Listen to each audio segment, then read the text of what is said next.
No one knew his name. People simply called him the Silent Master, for ever since he arrived in the small village by the mountain, he hadn't spoken a single word. He didn't preach through language. No scriptures, no prayer beads, no rituals. Each morning, he simply sat under an old tree, washed dishes with the villagers, wandered slowly through the market, his eyes resting on people as if he saw right through them. Strangely, ever since his arrival, those around him began to change, not because they were told to be virtuous or called to spiritual practice, but the boy who used to lie became quiet. The woman who always snapped began to soften. The man who drank heavily stopped, just because, once, he met the old man's gaze. People began to call it the silent teaching, a form of wisdom without words, quietly reaching the places within us we never dared face. He never needed to speak to inspire transformation, because sometimes it is the depth of presence, the stillness radiating from one who has quietly mastered himself, that holds more power than 10,000 sermons. The story of the Silent Master isn't a legend. It is a mirror, showing us that in a world saturated with noise, what moves the human soul most may be pure silence. And sometimes, the deepest teaching never needs to be spoken. The Silent Master, when the teaching isn't in words. In a world growing louder by the day, where people chase after lengthy sermons, endless advice, and quick-fix therapies in hopes of finding peace, there exists a story so quiet, so gentle, and yet powerful enough to stir even the most tangled soul. There are no miracles here, no divine halos, no thunderous Dharma talks, just a man, nameless, voiceless, unannounced, who came and stayed. He never spoke a word, and yet his presence was like a mirror, clear, still, and impossibly honest. Everyone who looked into it began to change, not because they were told to, but because they awakened on their own. People called him the Silent Master, not because he couldn't speak, but because he chose not to. He understood a deep truth. Words may move the mind, but silence touches the soul. And a true master doesn't need to raise his voice, because he becomes the message itself. The story you're about to witness is the transformation of a village, once filled with conflict, resentment, and noise, into a haven of quiet grace, all through the silent presence of one man. Each chapter will follow a different character, a different struggle, a different kind of awakening, each one gently unfolding in the shadow of the Silent Master. If you're tired of the noise, if you're searching for something deeper than thought, if you've ever wondered, could presence alone change a life? Begin this journey. Be still and listen. Part 1. The Gatekeeper Who Never Slept. It was late winter, the kind of cold that knocks on stone walls with a hollow thud. At the top of a desolate hill stood a small wooden shed, inside which Thomas, an aging gatekeeper, kept watch, hands clenched tight around his iron spear, eyes fixed intently down the winding path. He hadn't truly slept through a night in over 40 years. He was used to the sound of wind wailing like weeping ghosts, used to trees trembling in the moonlight, used to the sudden crunch of footsteps in the dark, sometimes human, sometimes otherwise. Thomas had once been a soldier. He had survived war, famine, rebellion, and betrayal. So when he grew old, they gave him a gate to guard, one that no one ever passed through, up or down. A peaceful place. Too peaceful. But Thomas didn't believe in peace. To him, peace was something the weak invented to soothe themselves. He believed in vigilance, in sleeplessness, in being ready to strike. Until that one night, a storm rolled in. The roof creaked. Wind screamed through the stones. Thomas threw more coal into the tiny brazier, rubbing his hands against the heat. But then he looked up. Someone was there. Not walking, not running, sitting. Just sitting at the base of an old tree near the outer wall, calm amid the freezing wind. No coat, no fire, no shelter, eyes closed, a faint, serene smile on his lips. Thomas stood at once, spear raised. The man didn't move. Minutes passed. Still, he didn't open his eyes. The wind howled past his shoulders like knives, but oddly, Thomas felt no threat, only curiosity. There was something disarming about his stillness. The quieter the man became, the louder Thomas felt. Cautiously, he stepped closer. Not cold, Thomas asked. The man opened his eyes. Deep, steady, not frightened, not arrogant. It was the look of someone who had been many places, only to return to himself. Cold is a sensation, the man replied gently. But suffering is clinging. Thomas frowned. He disliked cryptic types. But he didn't argue. He simply sat, a few paces away. They sat in silence. 10 minutes. Then 20. Nearly an hour. Still, the man remained, like a mountain. Or a cloud. Nothing wasted. Nothing forced. Thomas grew tired. Not of watching, but of holding on. This was the first time in decades he'd been beside someone who had nothing to defend, nothing to prove, and no need to fill the silence. And that, strangely, forced him to look inward. Why am I always holding on so tightly? Like the gate behind him, he'd held it all his life. Held on to duty, to grief, to pride, to the nightmares no one else saw. But this man, he held nothing. And yet, he was more alive than anyone Thomas had known. In that stillness, an image flickered in Thomas's mind, the Buddha beneath the Bodhi tree. The story came back to him in fragments. The Buddha did not fight the demons. He did not raise a weapon or cast spells. He simply sat, unmoved, unafraid, not trying to win, not trying to argue. And when morning came, the darkness left on its own. Thomas sighed, closed his eyes. For the first time in years, he lowered his guard. And for the first time, he slept. Just for a few minutes. But it was the first sleep he'd had without holding a weapon in his heart. By dawn, the man was gone. No note, no trace, no promise to return.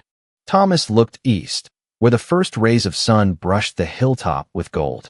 He smiled, and for the first time, he whispered to himself, "Not every gate needs to be guarded forever." Part 2. The longest journey is back to yourself. It had been raining for 3 days straight. The small village at the foot of the mountain had gone silent, with only the wind tapping softly against palm leaf roofs. Villagers rarely left their homes in this weather, except for one man, Elias, the wooden clog maker.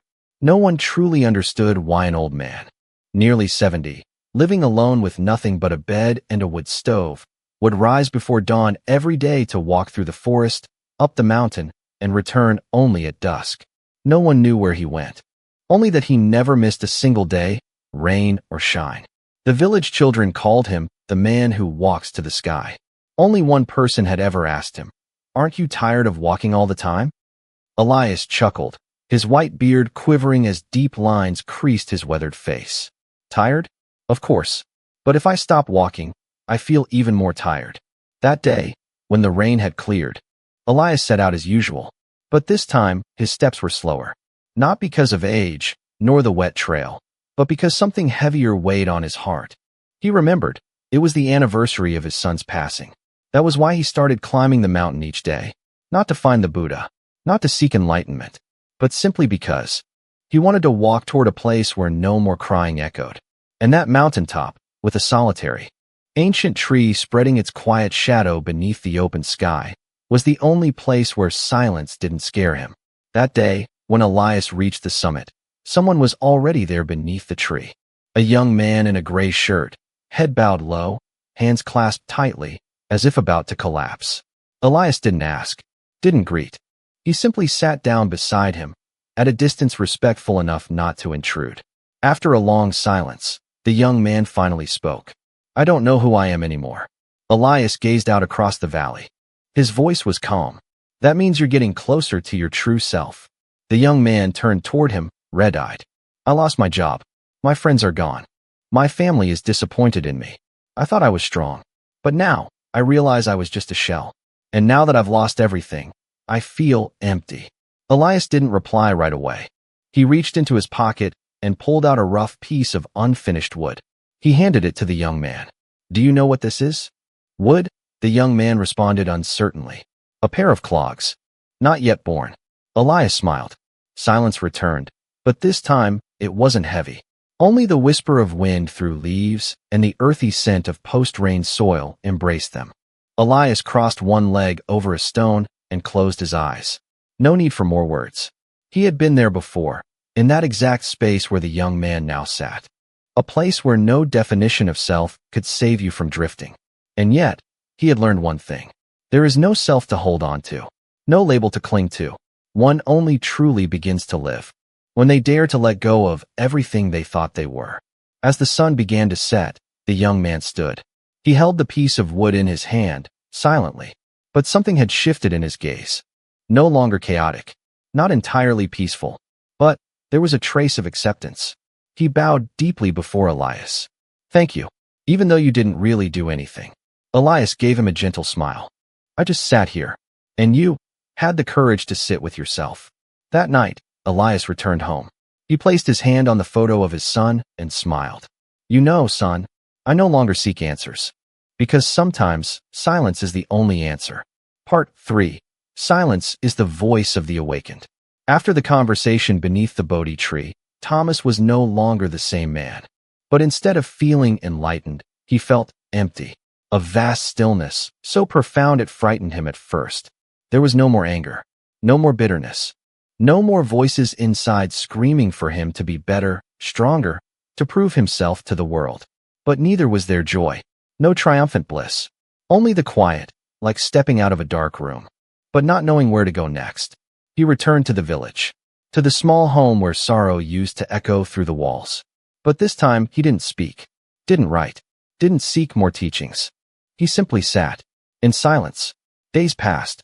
Villagers began to notice. Thomas no longer raised his voice, no longer scolded the children who played outside his door, no longer argued at the market. He tended to his garden, cooked simple meals, swept the fallen leaves, carried water for the elders. Ordinary acts, but performed with such gentle presence, it made people pause. A man once too loud for the world had grown silent, but not cold.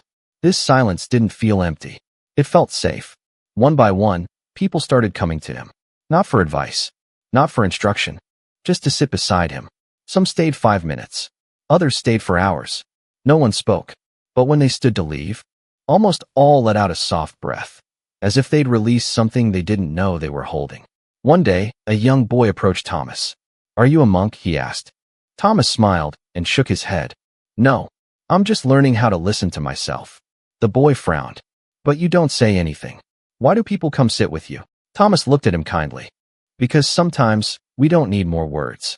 We just need someone who dares to say nothing and stay." Not long after, a group of pilgrims passed through the village. Among them was an old monk, known for teaching the Dharma across many lands.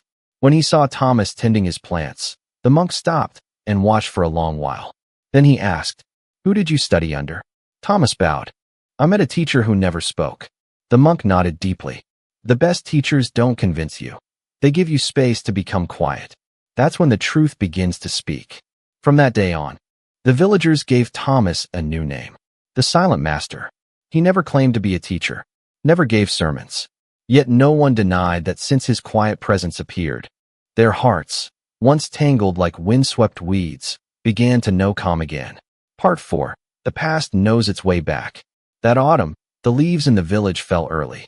The first winds of winter slipped through rooftops, carrying a strange emptiness. Though Thomas kept to his usual silence, tending the garden, meditating beneath the trees, something within him felt less steady, as if the stillness had grown too deep to ignore. One night, while the wind rustled through the branches, Thomas sat by the faint glow of an oil lamp. Suddenly, he heard a sound he hadn't heard in years, a piano melody. But it didn't come from outside. It echoed inside his mind. A soft, aching tune, like each note was falling into the well of memory. It was Anna's song, the last one she ever played. Anna, his younger sister, the only soul who had stood by him when the world turned away. Years ago, Thomas was a rising pianist, performing in concert halls across Europe. Acclaim, applause, spotlight, he chased them all. And in that chase, he left Anna behind, sick, fading, alone. By the time he returned, she was gone. The piano sat silent in her room. On top of it, a folded letter never opened. It read, "I've already forgiven you. I just hope one day you'll forgive yourself." Thomas had fled that memory ever since. He wore silence like a shield, thinking it was peace. But the past, if not faced fully, always finds its way back, especially when the heart grows quiet enough to listen. That night, Thomas sat beneath the old tree behind his home, not to escape, but to truly see. In the stillness of his breath, Anna appeared, not as a ghost, not in sorrow, but in presence. No blame, no judgment, just being. He remembered the question once asked beneath the Bodhi tree. Do you still wish to suffer? And now, finally, he knew his answer. The next day, Thomas did something he hadn't done in years. He played the piano. The villagers had kept an old piano in the small temple hall, not knowing if anyone would use it again. But when Thomas placed his fingers on the keys, the melody returned. Anna's melody, soft, slow, luminous. No words, no tears, just a return. People gathered in quiet circles around the temple. None of them knew the story behind the song, but all of them felt something inside them ease, as if some hidden wound was being gently touched. After that, Thomas went back to his quiet ways. But his silence was no longer a shelter from the world. It was the silence of someone who had made peace with his past, who had learned how to let his wounds breathe, without shame, without noise. Part 5, Teaching Without Words. Spring arrived, and with it came the hum of life. Children laughing in the fields, chickens clucking behind bamboo fences, and the scent of sticky rice floating through the wind. Thomas lived as he always had, calm, quiet, smiling not with his lips, but with his eyes. Then, one day, a stranger arrived, a child. He was no older than 12, frail, with hollow eyes that looked as though they had witnessed more pain than any child ever should. The villagers whispered that his parents had died in a tragic accident. Since then, he hadn't spoken a word. No laughter, no tears, nothing. They called him Lian, Lotus, because he often sat motionless for hours by the lotus pond, as if waiting for something he couldn't name. The only person he approached was Thomas. No one knew why. Perhaps silence recognizes silence. In a noisy world, sometimes only the voiceless can hear one another. So every afternoon, Thomas and Lian walked together, by the river, through the garden, or simply sat beside the fire roasting sweet potatoes. No lessons, no demands, just presence. Pure, undivided presence. One day, as they were sweeping fallen leaves near the meditation hall, Lian suddenly asked, "Why don't you ever speak?" Thomas didn't respond immediately. He simply smiled, then pointed toward the sky. Lian looked up. It was a vast night. Quiet. So quiet that one could hear the stillness of the universe itself. Thomas bent down and wrote on the dirt with his finger. Some truths, when spoken, are no longer true. Lian read the words and said nothing. That night, for the first time in years, he cried. No one comforted him. No one told him not to. But those tears were the beginning of something breaking open. As time passed, Lian learned to meditate beside Thomas, learned to watch his anger like passing clouds, to breathe as though he were cradling his own wounded heart. He still rarely spoke, but his eyes began to shine again. Not because he had forgotten the pain, but because he had learned how to live with it, without breaking. One morning, as Thomas tended the garden, Lian brought him a cup of tea. Quietly, he set it down, bowed deeply, and said, "I'm not afraid of silence anymore." Thomas looked up, eyes warm and steady. He said nothing, but the teaching was complete. That evening, the villagers gathered at the meditation hall. There was no sermon, no chanting, no ceremony. Just Thomas sitting beside Lian. Two teachers, one old, one young, silent as the breeze through trees. The people sat in silence, too. And in that stillness, something shifted. Some found peace. Some remembered what they needed to release. Some simply felt not alone anymore. When stillness speaks, you may have once believed that awakening is something grand, unreachable, reserved only for monks or those who renounce the world. But if you've listened to all these stories, you'll come to realize this. Awakening doesn't begin in a monastery. It begins the moment you stop running. Amara, the woman who had fallen to the deepest bottom, met the Buddha not on a mountaintop, but under a Bodhi tree, on an ordinary afternoon when she had nothing left to lose. Thomas, once consumed by resentment, found peace not through sermons, but in the quiet presence of a man who never spoke. Lian, the boy who hadn't uttered a word in years, learned to listen to himself through a warm hand and steady eyes. And all the others, those wounded by loss, by silence, by the music of pain, walked out of darkness not because someone told them how, but because someone simply stayed. In Buddhist meditation, there is a sacred idea, Dharma in silence. The highest teaching is not always spoken. Not everyone understands it. But those who have suffered deeply, and have ever sat silently with that pain without resisting, will understand. Dharma is not taught. It is revealed. In stillness. In presence. Stillness is not escape. Silence is not absence. Non-teaching is not indifference. Meditation is not about leaving the world. It's about staying with it, but with a heart more anchored, more tender, and more awake. If you've ever believed you're unworthy of healing, if you've thought that peace only arrives when life becomes easy, remember this. A calm mind is not the result of a calm world. A calm mind is the result of no longer clinging to the chaos. Every character in the stories we've told, from Amara to the silent master, is you. You from the past. You in this very moment. Their questions are your questions. Their heartbreaks echo your own. Their silent triumphs are the ones your soul is still waiting for. And if now you wonder, where do I begin? Begin right here. Put down the phone. Close your eyes. Take one slow breath. Feel the wind. Hear your heartbeat. Listen to the life that is already here. Because as the Buddha once said, all beings possess the wisdom and virtues of the Buddha. It is only because of their delusions and attachments that they do not realize it. So there is no need to run. No need to wait until you're good enough, or wise enough, or holy enough. Just stop, right now. And that is meditation.